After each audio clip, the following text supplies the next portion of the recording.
Today, I prepared for you the best crab dip you will ever have in your entire life.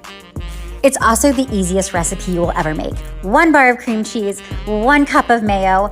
I go to the local fish market to get my crab meat. We get the jumbo lump crab. You wanna go through it with your fingers gently to make sure there's no shell. And then you wanna dump it into your heated and melted cream cheese mayo mixture and gently fold it through.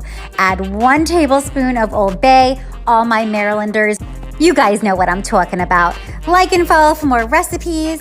Let's whole roast the cauliflower with garlic butter. This recipe is so easy and delicious. Start by boiling a whole head of cauliflower in salted water for about 20 minutes. Then we are going to melt 1 stick of butter with 4 garlic cloves finely grated, big old pinch of crushed red pepper, big old pinch of kosher salt. We're going to drain our cauliflower, get it into a cast iron skillet, and pour that garlic butter all over it. Pop into a 500-degree oven for about 25 to 30 minutes. And you get this golden cauliflower with a custardy interior. It is so unbelievable. What's up? I'm a vegan dietitian. Here's how I make my green pistachio bowl. Start by cooking quinoa in broth. While it cooks, start making the dressing. Blend pistachios until they're smooth.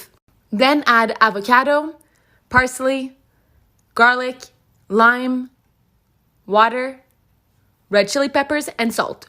Blend it all together until smooth. Add quinoa for carbs, edamame for protein, vegetables like tomatoes and spinach. Voila! Today, I made calabacitas. I used Italian squash because I did not have Mexican squash, but it's also lower in carbs. I cut up my tomatoes, onions, and squash in bigger pieces. Since they will be in a simmer, I do not want my squash to disappear. I cooked the onions first in butter until it was transparent. Then I added the tomatoes and squash. I used about 2 tablespoons of Mexican crema, but you can use sour cream or cream cheese. I also added about half a cup of beef stock. I seasoned using only tomato chicken bouillon once it was cooked. And I added pepper and cilantro at the end. This is a great side dish, but you can also add shredded chicken in there to make it a full dish. I grew up eating this in Mexico, and every time I eat it, it takes me back to my younger days. I hope you enjoy it.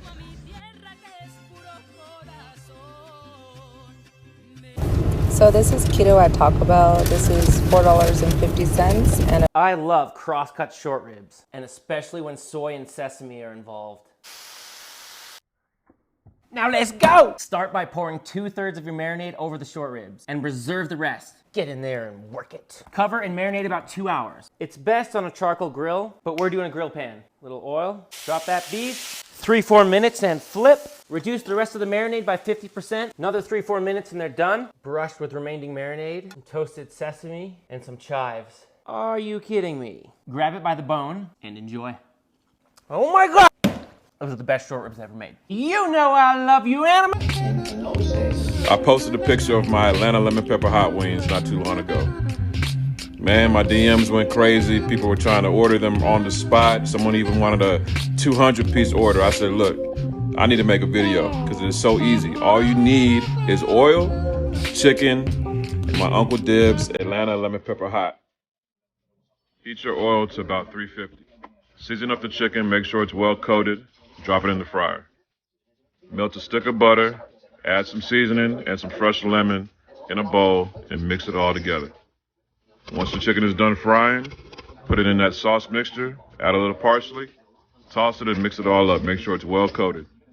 Go ahead and plate it, grab some fresh lemon, squeeze it over the top, and you're good to go.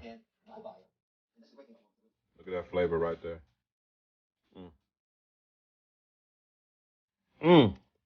That was good, shawty. Guys, do you like cheese sticks? Let me show you a way how to change it up a bit. Get a saucepan and just heat it up. Go ahead and get your cheese sticks and cut them in half. Slowly place them on the saucepan. No sprays or butter needed as they release their own. And slowly start turning it around and turning and turning until you get that beautiful golden brown color. It'll lose its shape a bit, but you just shape it up. Flip it. Oh my gosh, look at that. Now get your favorite marinara sauce and there you go. How is that for a game changer? Enjoy. Not everyone realizes this, but you can make a low-carb wrap with eggs. Just mix 2 eggs, a teaspoon of flour, a teaspoon of water until it feels good. Cook on a pan for 3 minutes per side. Then you can add whatever you want to it. I did avocados, tomatoes, and spinach. Roll it up, slice it up, and then dig in. So good. Hi you guys, today we're making keto carne asada fries. For your fries you're going to need jicama, you're going to need some carne asada, and some cheese. For your toppings you're going to need sour cream, guac, pico, and some salsa. For your steak you're going to use the steak seasoning, salt, and some garlic powder as well. I also use paprika, black pepper, parsley, crushed red pepper, and onion powder. For your fries you're going to peel the jicama and then cut into fries. Make sure that they're all similar in size. Then you're going to throw into a pot of boiling water for about 15 to 20 minutes. They should be soft to the touch. Once soft, you're going to add extra virgin olive oil, garlic powder, onion powder, paprika, salt, pepper, and a little bit of parsley, then toss all together. Spray your parchment paper and lay fries out evenly. Bake 400 degrees for 30 minutes. You're going to season your steak with some garlic powder and some steak seasoning. Put a little bit of oil in your pan and cook on each side for about 3 to 4 minutes. Let rest, then cut up into strips. As soon as you take your fries out, put the cheese on it so it melts, and then build. You guys, I'm 5 pounds away from reaching 150 pounds lost. It's mind-blowing to say out loud. I literally lost a person. Yeah. Here's how I make my Spanish rice keto friendly. You're going to need 2 10-ounce bags of riced cauliflower, salt, pepper, cumin, chili powder, a chicken bouillon cube, a clove of garlic, about a 1/4 cup of some onion, and some olive oil. For the tomato sauce, I'm using Hunt's. This is the most keto-friendly one that I could find. It's only 2 net carbs per serving, and I only use half the can because nobody likes mushy rice. So to start, add some olive oil to a medium-sized pot, and then dump your cauliflower in. We want to saute this to get all of the moisture out, so you want it nice and dry. While that's sauteing, dice up your onion and your garlic cloves. Toss those into the pot along with your seasonings. We're doing pink salt, pepper, a tablespoon of cumin, and a tablespoon of chili powder. Don't forget that bouillon cube. Toss it in there, mash it up, mix it really well. Then add half your can of tomato sauce, turn off the heat, pop a lid on it, and do not lift that lid for 20 minutes. Don't forget to fluff it before you serve it. So this one time I got to cook for Will Ferrell, and this is how he likes his salmon cooked. Now let's go! First things first, temper 20 minutes and give it a quick 1/4 inch score. Rub it down with a little avocado oil, rosemary salt. If you know, you know. Okay, so the angles are weird today because this floor is getting redone. Sergeant Gilbert in the house, finely ground. Medium-low heat pan, avocado oil. Salmon in, skin side down, slight pressure. Baste it a little bit just with the oil. That's gonna help it cook evenly. 5 minutes later and flip. Crushed garlic, tablespoon butter, fresh thyme. Pan back and baste. Baste until 120 internal and rest. I've got some more important, caught it. If you love food, if you love cooking and you're not already following me, come on, what are you doing? Also, please remember to like this post. This is why I score it. I consider salmon skin bacon of the sea.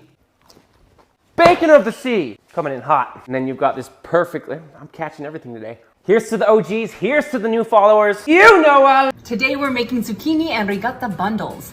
The dish you make when you want to impress, but you don't want to work too hard for it. Simply cut zucchini in half, lay flat side down. I got perfectly thin slices using just a peeler. The simple yet delicious filling is a mix of ricotta, Parmigiano Reggiano, parsley, salt, and pepper. To create the perfect zucchini bundle, crisscross your zucchini like this. Add a rounded teaspoon of the ricotta mixture.